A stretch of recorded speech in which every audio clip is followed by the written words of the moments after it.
para saber que já está valendo a lei federal que cria uma espécie de mutirão de acerto de bens. É o REARP, sigla de Regime Especial de Atualização e Regularização Patrimonial.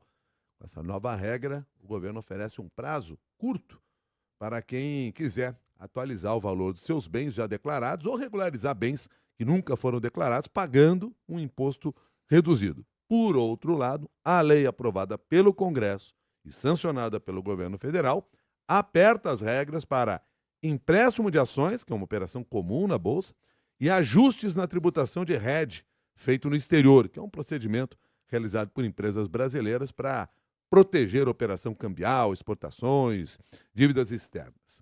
Para conversar com a gente sobre essas novas regras, nós convidamos Gustavo Vettori, professor de MBA de Gestão Tributária do FIPECAF e professor da FEA USP. Professor Gustavo Vettori, muito obrigado pela sua gentileza de estar conosco aqui no Jornal da CBN. Bom dia. Milton, Cássia, bom dia, tudo bem com vocês? Tudo certo, bom dia, professor. Vamos começar falando sobre o REARP. Que vantagem o proprietário de imóvel terá ao atualizar agora o valor? Vamos lá. Prazo curto para decisão, em princípio até 19 de fevereiro do ano que vem. O programa ainda não foi regulamentado, então quem quiser aderir ainda não consegue, porque a Receita Federal ainda não trouxe a regulamentação, mas certamente as pessoas já estão estudando se vale a pena ou não, e tem vários fatores a serem considerados, tanto para pessoas físicas quanto para pessoas jurídicas que querem aderir. E lembrando que o programa ele é dividido em dois pedaços, né? Um que é a atualização dos bens, então você traz o teu custo do bem para o valor de mercado, e um outro é a regularização de bens não declarados. Então, vamos falar um pouquinho sobre essas duas partes. Atualização, qual que é a ideia, né? Se eu tenho um bem que eu adquiri, por exemplo, por 1 milhão, um imóvel, por R$1 milhão, se eu vendê-lo por 5 milhões, eu vou ter um ganho de 4, que vai ser tributado na legislação normal a 15%. Esse ganho só é tributado na venda do bem. Isso vale para imóveis, automóveis, embarcações, etc. Então, a gente compra o bem, guarda ali o custo dele, sem atualização por inflação, sem nada, e quando vender, qualquer valor de venda maior do que o custo é tributado como ganho de capital. A alíquota é 15% para ganhos de até 5 milhões. Se o ganho é maior do que 5 milhões, a alíquota vai crescendo, 17,5%, até chegar a 22,5%, que é a alíquota máxima. Muito bem, então esse é o sistema normal. O que esse sistema de atualização permite que a gente faça? Mesmo sem vender o bem, se eu quiser trazer esse custo para valor de mercado, eu posso, pagando não os 15%, mas pagando 4%. Então, a ideia é dar-se uma alíquota reduzida para eu antecipar um tributo, que eu só recolheria na venda, mas eu recolho agora. Para o governo é bom, porque ele antecipa uma receita que ele ordinariamente não receberia. Para a pessoa pode ser bom, dependendo do prazo em que ela vai vender esse bem. E aí é que começam as pegadinhas. Para um bem imóvel, por exemplo, a gente tem algumas coisas a considerar. Uma delas é, um imóvel residencial, se eu vendo para comprar um outro em 180 dias, o meu ganho é isento. Então, se eu tenho um imóvel residencial, que quando eu for vender, a minha ideia vai ser comprar outro, talvez não valha a pena fazer essa atualização, porque eu não vou tributar esse ganho. Então, para que eu vou pagar 4%? Para imóveis em geral, a alíquota começa em 15%, mas existem redutores. Dependendo do tempo que eu fiquei com o imóvel, essa alíquota pode baixar. Por exemplo, se eu tenho um imóvel que eu adquiri em 2020, esse 15 não é mais 15, ele já cai para uns 12. Se eu adquiri esse imóvel em 2015, já não é mais 15, vira 10, 9. Então, quanto mais antiga a data de aquisição, maior essa redução. A ponto que se eu adquirir em 1990 um imóvel, só um pedacinho do ganho vai ser tributado, minha alíquota vai ser bem baixinha. Então, para esses casos, talvez a alíquota do meu ganho de capital na venda seja já os 4. Então, não vale a pena. E mesmo que for um pouquinho maior do que o 4, a questão é, puxa, eu só vou pagar lá na frente. Enquanto isso, eu deixo esse dinheiro aplicado. Os 4 eu estou pagando agora. E o outro ponto, quando eu atualizo, eu pago os 4 e esse reloginho do tempo zera. Então, quando eu for vender o bem, é como se minha data de aquisição fosse hoje. como se eu tivesse acabado de adquirir, para esses redutores de alíquota. Por exemplo, eu atualizei aquele bem que eu adquiri por 1 para o valor de 5 de mercado, paguei 4% sobre os 4 milhões. Mas quando eu for vender, ele já vai estar valendo 9. Vai ser tributado esse ganho, esses outros 4, né, entre 5 e 9.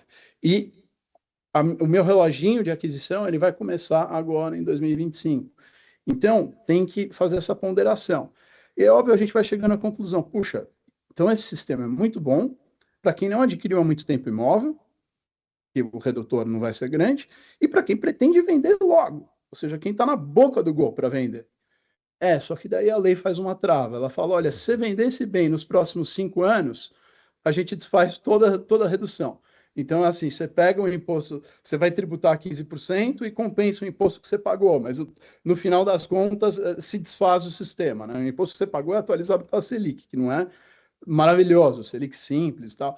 Então, realmente, se não tivesse essa trava, óbvio, se você está com compromisso de compra e venda já assinado, não é o caso, mas assim, quem já tem imóvel, que pretende vender daqui no próximo ano, nos outros, seria muito bom o sistema, porque eu reduzo os 15 para 4, o valor presente, financeiramente vale a pena.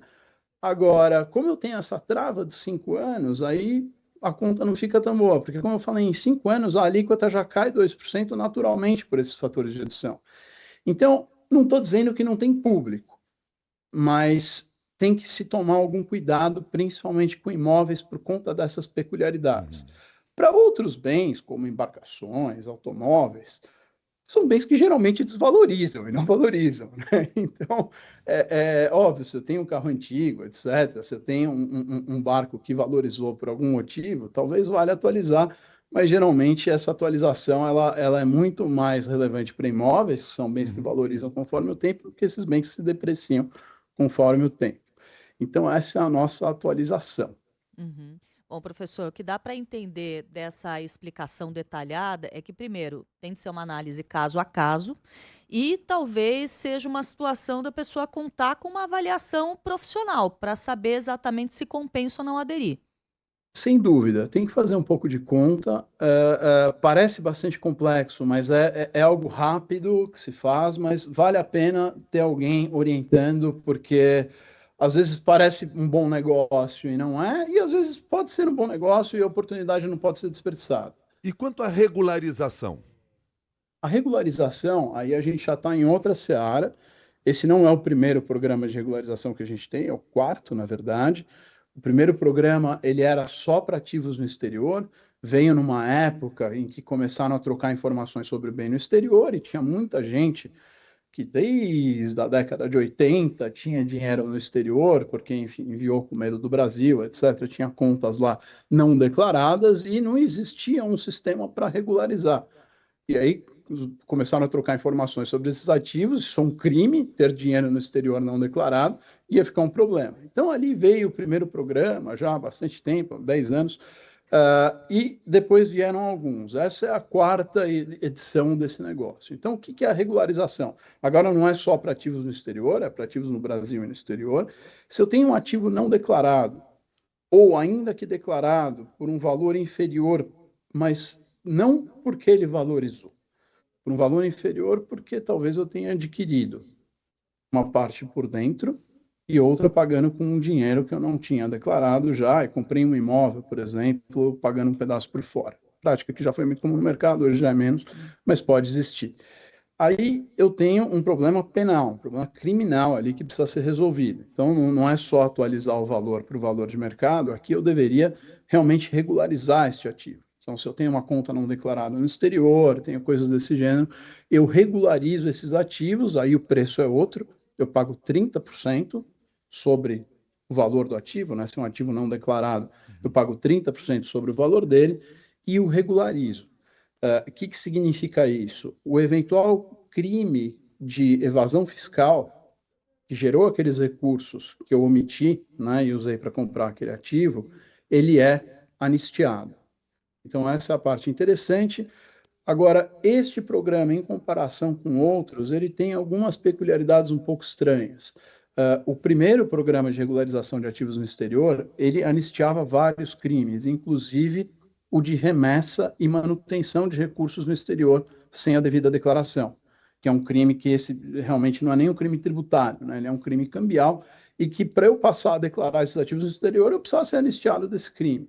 Então ele tinha essa anistia. Este programa atual, quando a gente pega a lei, ela não anistia esses crimes. Então, para quem tem ativos no exterior não declarados, a análise é um pouco delicada, porque como esses crimes não estão sendo anistiados, você entra no programa, paga os 30%, com expectativa de regularizar, mas a regularização por essa lei não é plena.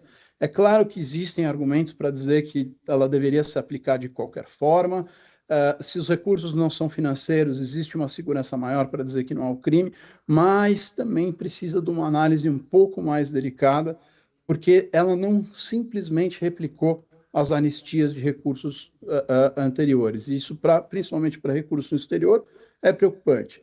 É óbvio que a maioria das pessoas que tinham recursos não declarados no exterior já regularizaram. Então, essa regularização ela pega poucas pessoas que ainda não entraram, mas podem ter casos, e aí a análise também tem que ser um pouco mais delicada, caso a caso, porque tem que ver realmente qual que é a origem desse bem, se a origem é lícita nos termos da lei, né? Ou seja, ela pode ter sido originada de evasão fiscal, etc., mas só desses crimes, e se é viável regularizar, ou se, sei lá, tem algum outro programa que talvez encaixe melhor para esses ativos. Gustavo Vettori, muito obrigado pelas suas explicações aqui e sua orientação no Jornal da CBN. Muito obrigado pela prestação de serviço. Bom dia.